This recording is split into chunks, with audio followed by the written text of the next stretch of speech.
Have you ever worked incredibly hard for something, finally got it, and then felt nothing? You hit all the targets, you checked all the boxes, but there's this weird nagging emptiness? Well, today we're going to get into exactly why that happens and what it really means. This is the big one, right? The question that can keep you up at night. It's so confusing because you did everything you were supposed to do. You climbed the mountain, but the view just isn't what you thought it would be. If that sounds at all familiar, you are in the right place. Okay, first things first, let's get one thing straight. Feeling this way doesn't mean you're broken. It's not a problem to be fixed. Think of it more like a signal, a notification from your inner self. It's a sign that you've journeyed so far on the outside that you've earned the chance to finally look inside. It's actually a profound invitation. So, where does this all come from? Well, a big part of it starts with a little something called the happiness trap. It's a mental model so many of us fall into without even noticing it. Here's how it works. We're constantly telling ourselves, I'll be happy when I get the promotion, or I'll finally be able to relax after I close this deal. See what's happening? We're treating happiness like a prize we get for finishing the race, not something we can experience during the race. We're always putting it off. And this creates this endless loop, this cycle. You know how it goes. You set a big goal. You work like crazy. You strive. You sacrifice. And then you hit it.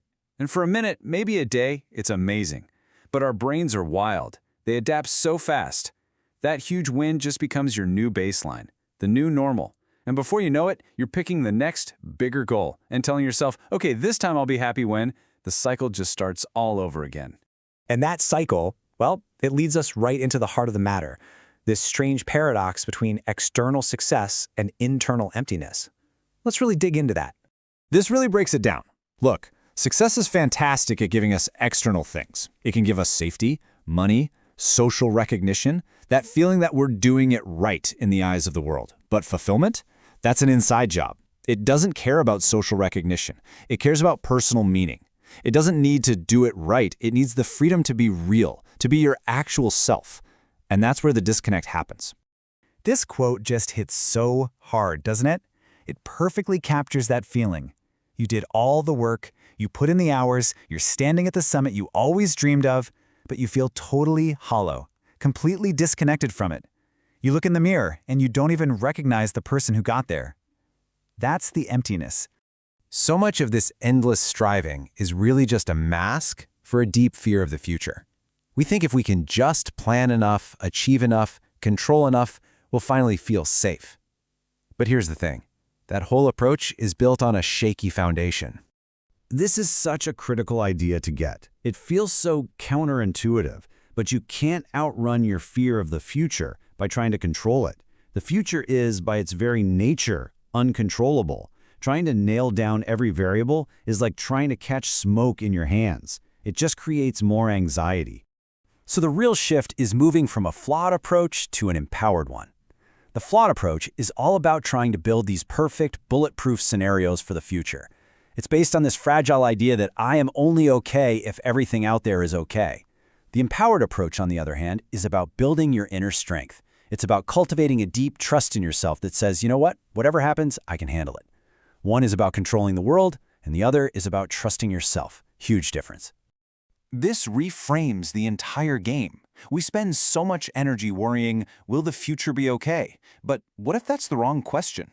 What if the real question is, am I actually here? Am I living fully and deeply right now? Because a rich, authentic present is honestly the best preparation for whatever future comes your way.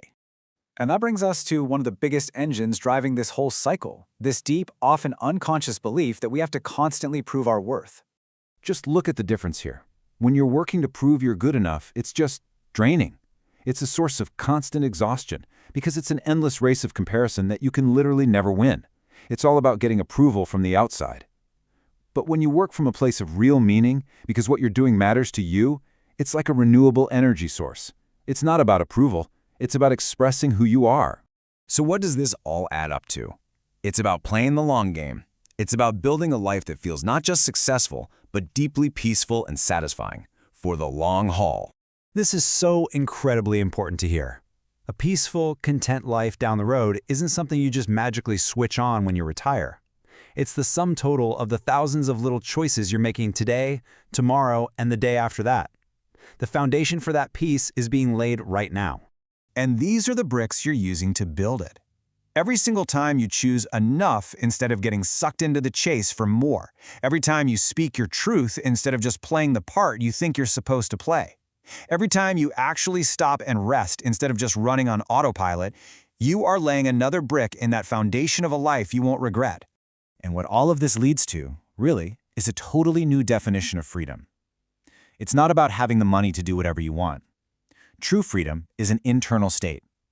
It's the power to live a life that's aligned with your actual values, a life where you're not controlled by fear, or by comparing yourself to others, or by that constant nagging need for someone else's approval. So we'll end with this. This whole journey isn't just about feeling a little less empty. It's about reclaiming your own life. It's about taking back the power to be authentically you, which leaves us all with one final question to think about. This freedom is yours for the taking. How are you going to use it?